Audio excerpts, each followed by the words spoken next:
About a year ago, I did some comparisons of 29ers versus 26ers to see what would be faster on a cross-country course. I made some videos when I was doing the test just for the fun of it and put them on YouTube, which you can see on my channel. And the videos actually got a lot more hits than I thought they would, which shows me that the topic of 29ers versus 26ers is still pretty hot. 29ers used to be the minority at cross-country races just only a few years ago. Now it seems to be the opposite, with 29ers dominating the race scene and even the ride scene, at least around where I live. And when I did my test a year ago, the fastest bike for me was a full suspension 29er. The 26er that I used was a giant Anthem with 80 millimeters of travel. It was a fast bike, but it wasn't the top of the line model. But the 29ers were quite a bit faster, so I was pretty confident in the results. Recently, a buddy of mine who works at a local bike shop offered to let me try his 2012 Carbon Giant Anthem X 26er. This is a bike that has full XTR components and stands podium wheels, which I'll show you here in a second.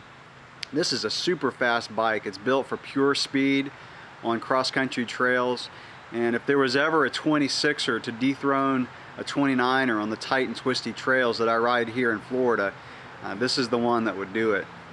So today what I'm going to do is I'm going to test these bikes, and I'm going to test my current cross-country bike, which is a Jet 9 RDO, against the Anthem X 26er.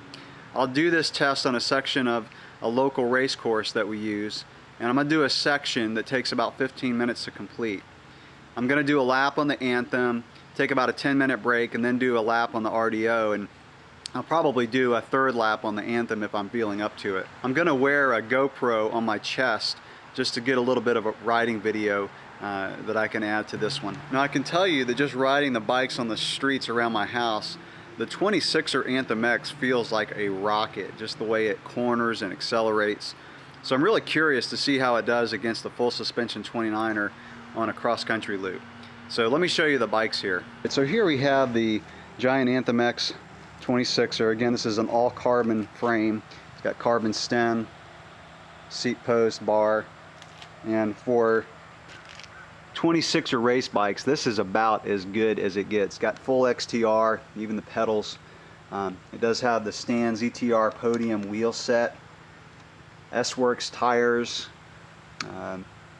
Again, it's a 4-inch travel 26er, and this bike also has the Terralogic fork on it, which stays locked out until you hit a bump. So again, very sweet bike. We'll see how it does. And here we have my Jet 9 RDO. It's got full SRAM EXO components. This one has the ZTR Crest wheels. I'm using Maxxis Aspen tires on it. This is actually a Talus fork, which I generally keep at the lower setting for most of my cross-country riding. And this bike weighs a little over 25 pounds, and the Anthem X that I just showed you weighs 23 pounds.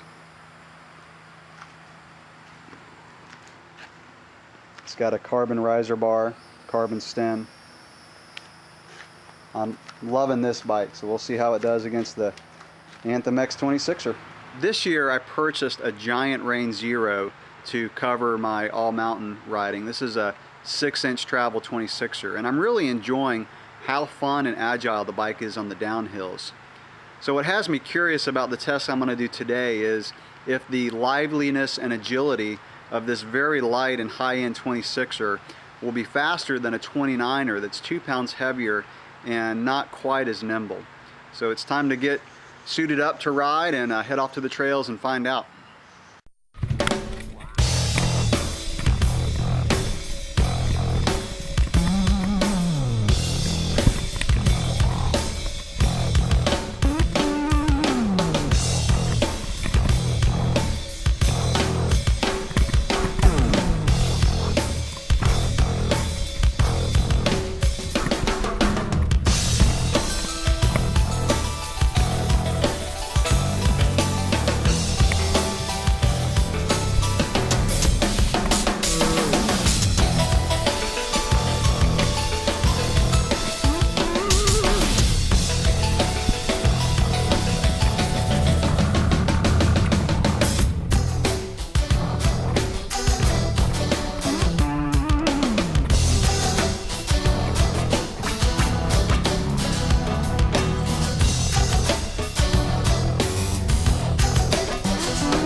Okay, the test is done, and I'm actually a tad bit surprised at the results.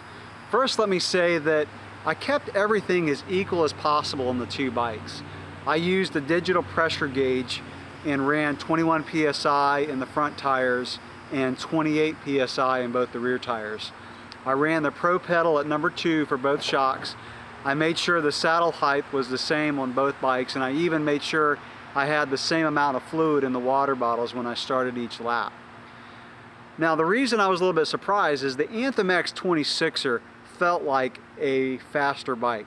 I felt like I could dive into a corner quicker and come out of it quicker. However, the stopwatch told a little bit different story. I used 2 split times during the course, and I kept my average heart rate. And here are the results.